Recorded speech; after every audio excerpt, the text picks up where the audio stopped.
Salute to the flag of the United States of America, to the republic for which it stands, one nation, under God, indivisible, with liberty and justice for all. You can now join along with us and sing if you want while I play the Star Spangled Banner.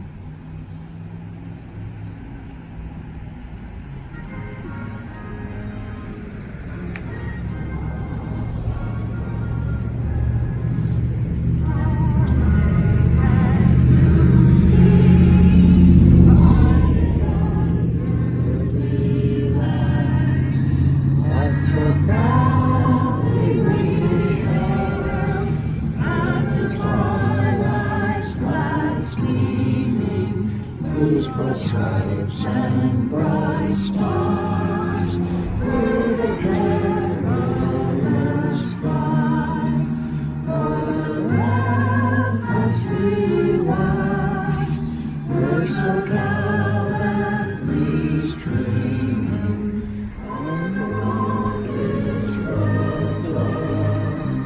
Our guns were singing.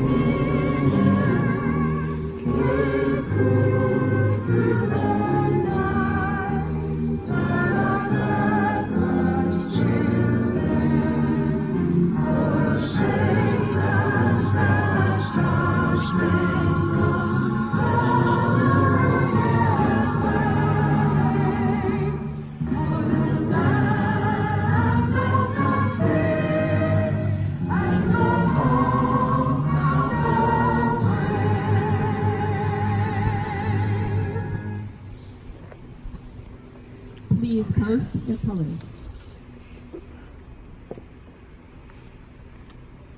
Okay, I am so glad to see you here. I'd like to extend a warm welcome to all of our esteemed guests, but most especially to those in the Costello family. If you could give a little wave, that would be great. We are here to honor you today. Welcome to Jamie's. I want to extend a welcome to Jamie Stevenson, our first selectman, and other board members of the Board of Selectmen, the members of the Monuments and Ceremonies Commission, members of the VFW, the Boy Scouts of Darien, and a special shout out to my 8th graders from Middlesex Middle School. Let's give all ourselves a round of applause.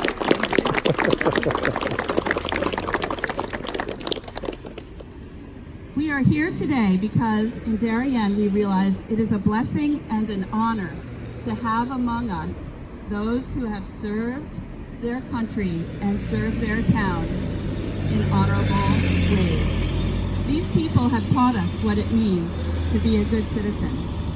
This program was started as a way for us to recognize the sacrifice and service of those who served during times of war and then continued to actively participate in the life of our town. This ceremony is special, not because we are just honoring Richard Costello for his service, but also his entire family. His wife Gladys served in the U.S. Army as a nurse during World War II, and Judy and Dick have served in the Navy for many, many years as well. We are here to honor this great family.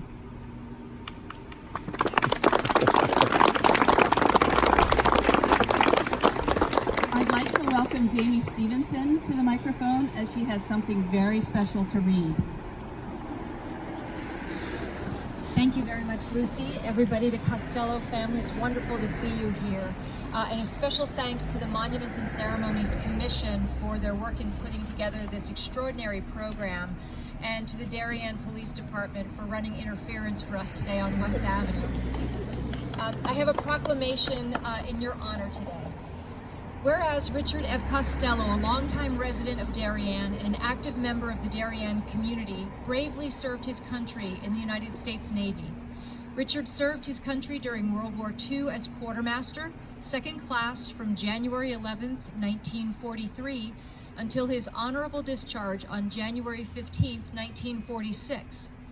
Richard re-enlisted to active service during the Korean conflict and served until his honorable discharge in 1951. Richard received decorations and citations for his exemplary military service, including a Victory Medal, Good Conduct Medal, American Theater Campaign Ribbon, and Asiatic Theater Campaign Ribbon. Among his volunteer activities, Richard was a member of the St. Thomas More Parish Council, a dedicated Little League coach, and an officer of the Darien Babe Ruth League. Richard and his wife Gladys lived on West Avenue for 40 years in the home right behind you, raising their 3 children, Dick, Judy, and Jim, who are all here today. Gladys also served her country during World War II, serving as a lieutenant in the United States Army Nurse Corps during World War II in a hospital in Texas. The couple's children, Dick Costello and Judy Costello Brinkerhoff, also served in the U.S. Navy as captains, and along with Jim were involved in Darien athletics and other town activities.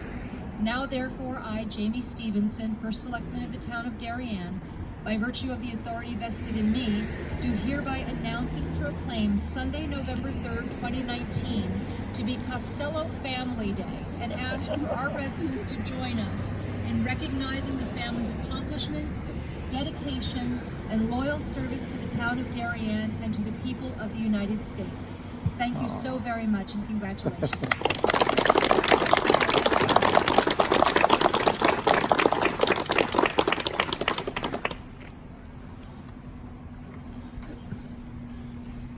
This program started because we wanted a way to recognize those who give service to our country, but also continue to be important in the life of Darien. This morning, I just got this text via "You know you're from Darien if," hang on. And it was so great, I thought I would read it out loud to you before we ask Dick and Jim to come speak with us. This is from a man. He says, "I knew your dad when I coached Little League in 1964 to 65. I had no idea he was such a hero. He had the respect of all of the folks connected with the Darien Little League. He set in motion the concepts that make Darien the largest Little League program in the U.S. Really an accomplishment, given all the other things kids of that age do were atypical at the time your dad was involved. I know my dad and he were friends, as were all the Italian-American families of World War II age that lived in Darien." That sounds like fun.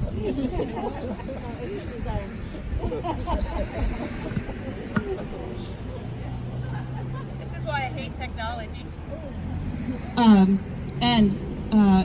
Let's see, what an impressive family of service to our country. I know you have heard it before, but thank you for serving so we can enjoy the freedoms this country has to offer us. Okay. Members of the... Oh, I'll tell you. My students can attest to my technology finesse. Chuck Bianco? Okay, would you like to speak?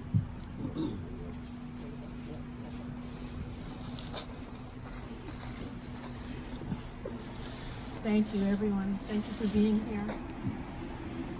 I wish my mom could be here. She sat up on the side of the bed this week and she said, you know, your dad and I did a lot, but really we have to thank the coaches and the teachers. And I know she's exactly right about that. We started out at home school. I learned to read there. We did plays. We went over to the annex. We had teachers like Mr. Klein, who, no matter what adolescent tricks we pulled, he was there to support us. We went to the high school.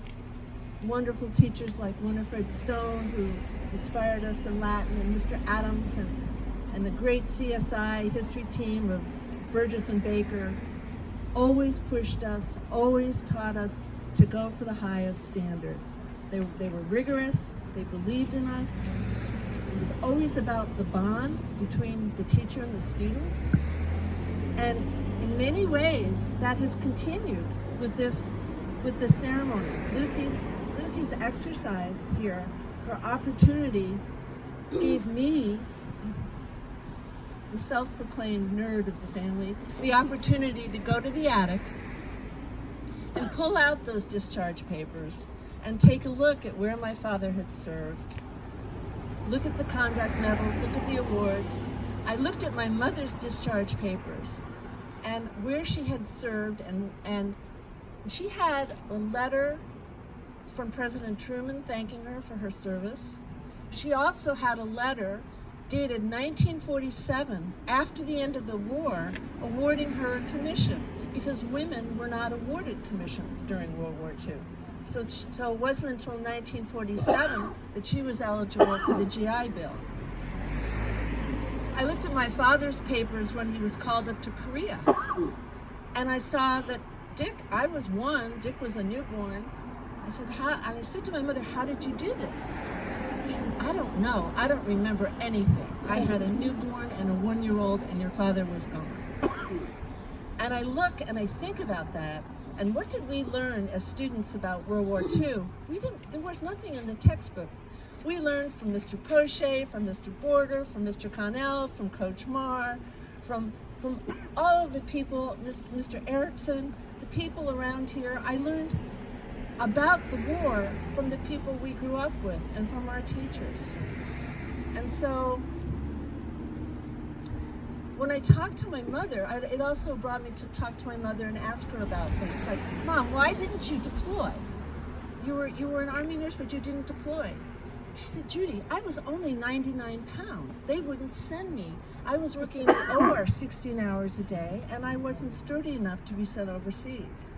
And I said, well, how did you get from Fort Devens to Santa Ana, California? She said, Alice and I rode in a troop train. They had open windows, and we just went cross country with all the soldiers going to the West Coast. So it really was a chance, Lucy, for me to look back on our family history and think about what the greatest generation, my Uncle Bob, everybody that's here, what they contributed to this nation and to this town. And these men and women, there were women. Marty Porter's mother, Jenny Bowles' mother were actually at Bletchley Park. They were code breakers. We never knew that growing up. But these were women who were there. And they came back and they raised their families and they got on with life, and they gave us every opportunity to go to the best schools. That's why they moved here. And we did have that opportunity, and we're home. And this is our home. It will always be our home. And thank you for having us. It was a great honor.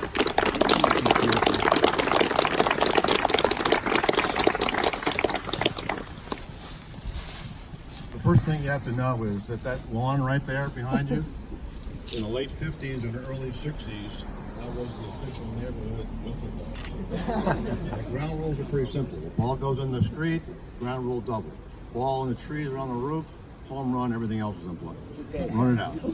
Run it out. So my dad was a second-class quartermaster in the Navy. He was on the USS Electra, which was a cargo ship, and spent his entire time in World War II in the Pacific. And so before I get into more of his military background, I want to share one great story that was handed down to me as a midshipman in the Naval Academy. Back in the 1960s, a Hall of Fame college football coach by the name of Lou Holtz, you may know who he is. Lou was the football coach of William & Mary at the time. And you know, like today, a lot of football stadiums and baseball stadiums have all the names of their famous players that have been retired or dead, or maybe the retired number, and the Circle of Fame, or the Ring of Fame. Well, at the Navy's football stadium in Annapolis, it's called the Navy Marine Corps Stadium. Rather than the names of famous people, they have the names of famous battles, Navy Marine Corps team battles.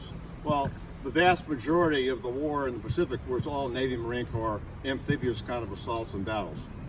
So Lou Holtz brings his team out to the field and looks up at the facade in the stadium and starts reading the names: Pearl Harbor, Guadalcanal, Midway, Okinawa, Chosin Reservoir, Anzio. And he turns around to his team and he goes, "Now that's a tough schedule."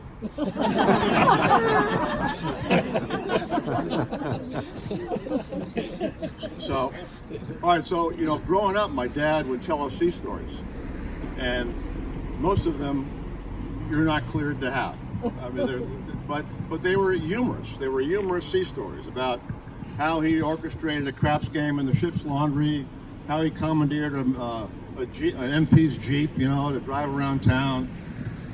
And so if I just left it at that, and if I told you that his experience in World War II in the Navy was sort of closer to McHale's Navy than the Battle of Midway, I'd be lying to you. Because here's what I found out. Lucy Berry, I said, would you please, by the way, thank you so much for putting all this together.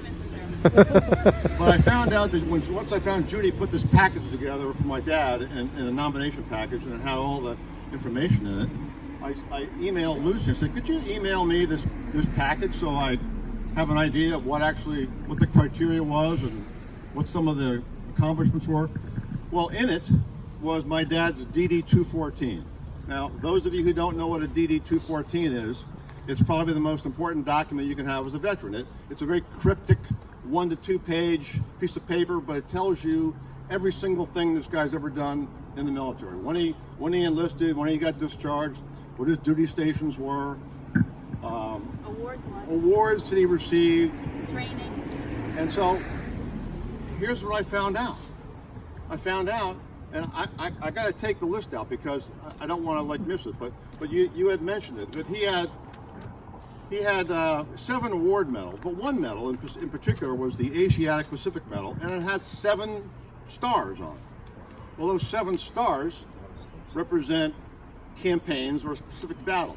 There were probably like 38 kind of number of battles in the Pacific, but my father on the Electra participated in 7 of them. And and they were, again, keep in mind that they're trying to, the United States at the time was trying to recapture land in the Pacific so they can get closer to the Japan mainland to launch the attack that finally made Japan surrender. But they were constantly island hopping, and so some of the 7 campaigns he was in was the Marshall Island operation in January and February 44, then the Marianas operation, the Battle of Saipan in June of 44, the capture and occupation of the southern Palau Islands in September and October 44, Leyte Gulf in October and November 44, Luzon operations in January 44, and finally Iwo Jima in 45. Who knew? I mean, who knew? If I didn't see that DD-214, I would have never, in my wildest imaginations, knew that my dad had done that and played such a role in World War II. So, Judy had mentioned a little while ago about The Greatest Generation, Tom Brokaw's book, The Greatest Generation, where it describes individual thumbnail sketches of selfless dedication to your country, and my dad was clearly a card-carrying member of that generation, and could have easily been the subject in the book. And you hear a lot of people. I've heard people say, there's givers and takers in the world. The people that were talked about or written about by Brokaw in the Greatest Generation, they were all givers. And I would tell you that my dad was definitely a giver too. I mean, he gave to his family, he gave to his friends and neighbors, he gave to his community, he gave to his church, he gave to his country. And so this is a great day, and I'm very proud to be representing him today on his behalf. He would be bursting with pride. So thank you very much. Oh, great job.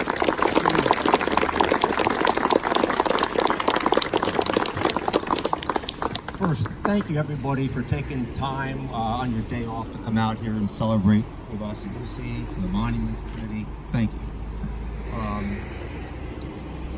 The non-military side of the family here. It's hard to believe it's been 27 years, almost to this month, to this day, that my father, for those of you that don't know, had the accident on that piece of property that ultimately took his life. We got cheated as a family, but the community got cheated as well. Because as Dick just said, our father was a giver. He gave service to the country, he gave through volunteer work, church, the Darien Bay Roof League. And what's amazing is he did all of this giving back while always 2 jobs. Always had 2 jobs. My mom told me last week when I saw her, the day I met him, the first time I saw him, he was running pharmaceuticals for Slagans in Stanford. Always had 2 jobs. But it was through that experience, the giving, the volunteer work, that he really established his contacts and the friends that he met that are why we're here today. So it's been a long time. It's been 27 years, but through the things that he did, we've kind of recircled back to this piece of property with friends. He's brought friends back together, family back together, and community back together. And that's a fabulous thing that you helped orchestrate. He was almost a networker before the phrase was coined, if you think about it. So, in conclusion, let me just paraphrase some words from a great American patriot. My father thanks you, my mother thanks you, and most of all, I assure you, the Costello family, all of us, thank you. Appreciate your coming out today. Housekeeping note. Yes. We'd like to have all of you up to, very appropriately, the VFW Club up the road for food and refreshments. So if you don't know where that is, first light is Higher Trade, second light is Norotan Avenue, take a left. Take a left. Take a left, right, sorry. And you'll go by the Norotan Heights Fire Department, and you'll see a sign there from McGowan Field. If you go down there behind, there'll be parking there, we'll have beverages, and again, the VFW Club appropriately worked with us to stage a reception because we couldn't do it for you in our former house. So, thank you, everybody. Appreciate it.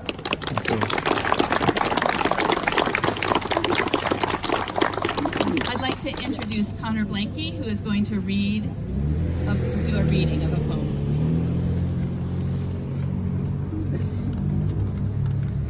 Connor's doing double duty as one of my students and one of the Boy Scouts here.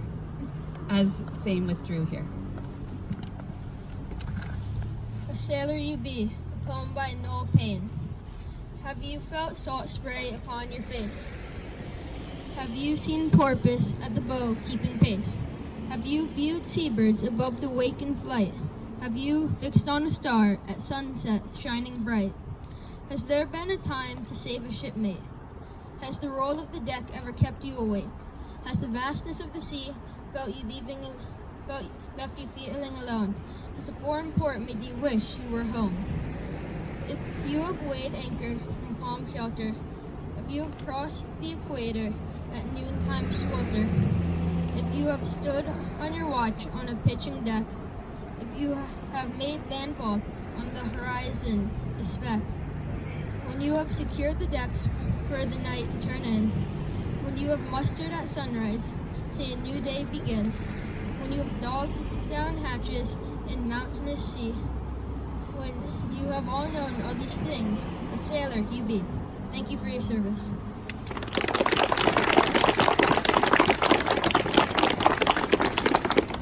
Okay, I would love to invite the members of the Costello family up. It's time to do our unveiling.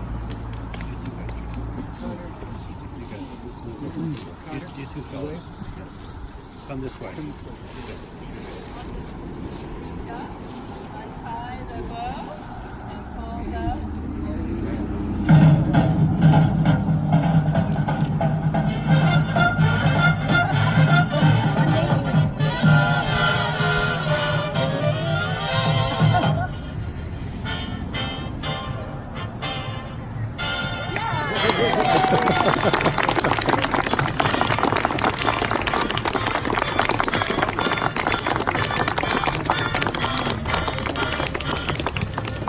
Thank you everyone for joining us. Don't forget there's a reception at the VFW. The family would love to see you there. Goodbye everyone.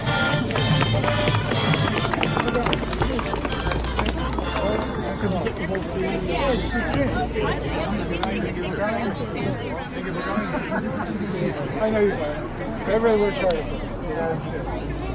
This means How are you, man? I knew you, man.